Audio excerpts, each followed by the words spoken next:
Hello and welcome to Shanti Devi charitable trust. आज हम अपने सॉलिड स्टेट के सेकंड लेक्चर पे आते हैं।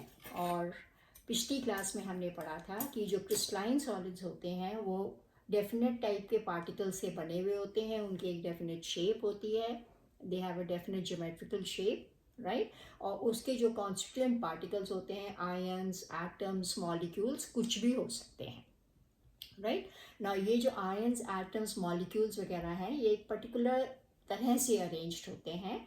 और regular arrangement of constituent particles in three-dimensional space is called a lattice, right? And smallest three-dimensional portion of the space lattice is called a unit cell. देखिए हम क्या बात कर रहे हैं। सपोज मेरे पास कोई क्रिस्टलाइन सॉलिड है जो वो इतना बड़ा है, राइट ना। इस क्रिस्टलाइन सॉलिड का सबसे छोटा पोर्शन, लेट अस सपोज ये एक क्यूब है, राइट ना।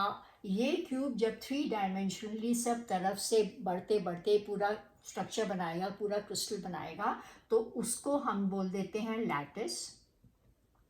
और इसका जो स्मॉलेस्ट पोर्शन होता है उसको हमने बोल दिया यूनिट सेल, ऑलराइट। तो कॉन्स्टिट्यूएंट पार्टिकल्स एक थ्री डायमेंशनल स्पेस में अरेंज है, उसको हमने लैटिस बोला है, और लैटिस के सबसे छोटे पोर्शन को हमने यूनिट सेल बोल दिया है, राइट ना। यूनिट सेल्स जो होते हैं वो 7 डिफरेंट टाइप के यूनिट सेल्स होते हैं। There are 7 types of unit cells, but most important जो कि हमको क्लास 12 में पढ़ना है, that is cubic unit cell, right.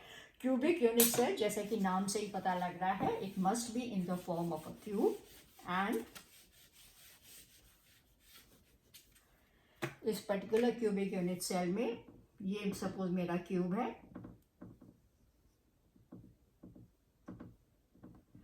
Obviously cube है तो उसके सारी साइड्स बराबर होनी चाहिए, which means A is equal to B is equal to C. उसके सारे एंगल्स 90 डिग्रीज होने चाहिए, which means alpha is equal to beta is equal to gamma is equal to 90 degree, right. जो बाकी के different type of unit cells होंगे उनमें length, breath, width में फ़र्क हो सकता है, उनमें एंगल्स में फ़र्क हो सकता है। पर क्योंकि हमें इस चैप्टर में इस क्लास में बेसिकली क्यूबिक यूनिट सेल पढ़ने हैं, तो हम इसी की अभी बात करेंगे, right now. Cubic unit cells जो होते हैं वो 3 टाइप के हो सकते हैं, simple cube, face centred cube and body centred cube. Simple cube, face centred cube and body centred cube. देखिए डायग्रामेटिकली हम रिप्रेजेंट करते हैं, ये सिंपल क्यूब है। इस सिंपल क्यूब में आप देख रहे हो 8 कॉर्नर्स हैं, हर कॉर्नर पे हमने एक कॉन्स्टिट्यूएंट पार्टिकल को लगा रखा है। फेस सेंटर्ड क्यूब में हमारे पास क्यूब है, क्यूब के जो 8 कॉर्नर्स हैं उसमें तो हमने पार्टिकल लगाया ही लगाया है, लेकिन हमारे पास जो क्यूब का एक फेस है उसके बीच में भी यहाँ पे एक पार्टिकल है, राइट। टोटल आप देख रहे हो 6 फेसेस हैं, मैंने एक फेस मार्क किया हुआ है, बाकी टोटल 6 फेसेस हैं, तो हर फेस के बीच में भी एक पार्टिकल होना चाहिए।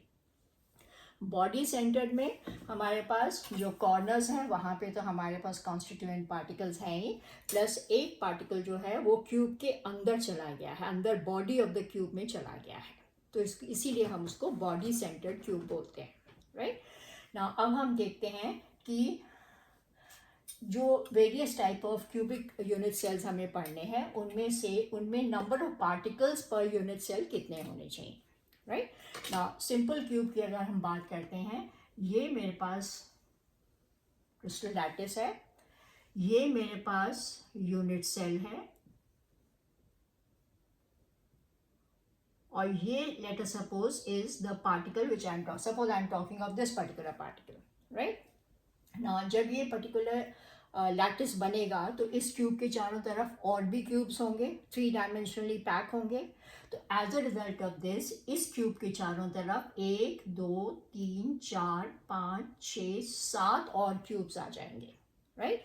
8वां क्यूब ये वाला है।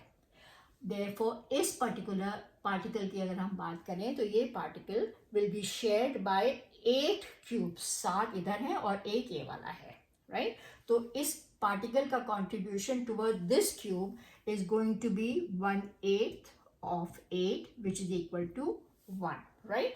1/8 ऑफ 8 क्यों लिया? क्योंकि यहाँ पे हमारे पास 8 कॉर्नर्स हैं, हर कॉर्नर पे एक एक पार्टिकल है, हर कॉर्नर पे एक एक पार्टिकल है, सबका कॉन्ट्रीब्यूशन 1/8 है. तो total contribution of all the particles at the corners will always be taken as 1. Then we come to the next type which is face centered cube.